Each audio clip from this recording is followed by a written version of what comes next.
তো পাশেই নদী আছে। তো আমরা যারা যারা এখানে বসে আছি আমরা সবাই জানি যে আমাদের রোজকার জীবনে আমরা যদি নদী দেখতে পাই বা আমাদের হাতে যদি কোনো খাবারের প্লাস্টিক থাকে আমরা নদীতে ওটা ফেলে দিই, কিংবা যারা আছে নদীতে মানে মাছ গাছপালা তাদেরকে আমরা দূষিত করি, পলিউট করি। তো এটা হচ্ছে খুব হার্মফুল এনভায়রনমেন্টের জন্য। সো আমাদের এটাই উচিত যাতে আমরা পলিউট না করি। এখানে পাশেই রিভার আছে, সো যতটা হয় ততটা ধরো নদীতে কিছু প্লাস্টিক না ফেলার, কিছু নোংরা কিছু না ফেলার, পরিষ্কার রাখা যেটা উচিত। তাহলে কি আমরাও একটা বেটার হেলদি লাইফ পাবো যদি আমরা আমাদের আশেপাশের নেচারকে খেয়াল রাখি।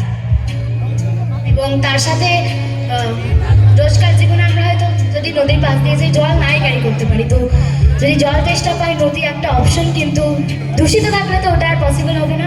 তো সবার কাছে একটাই রিকোয়েস্ট, যেখানেই যান শুধু এই জায়গাটা না, নেচার এবং নেচারের যা রিলেটেড কিছু আছে সব কিছুকে না পলিউট করার চেষ্টা করবেন এবং সাবধান রাখবেন সবাইকে। এবার আমরা পারফরমেন্সটা এনজয় করব। Thank you.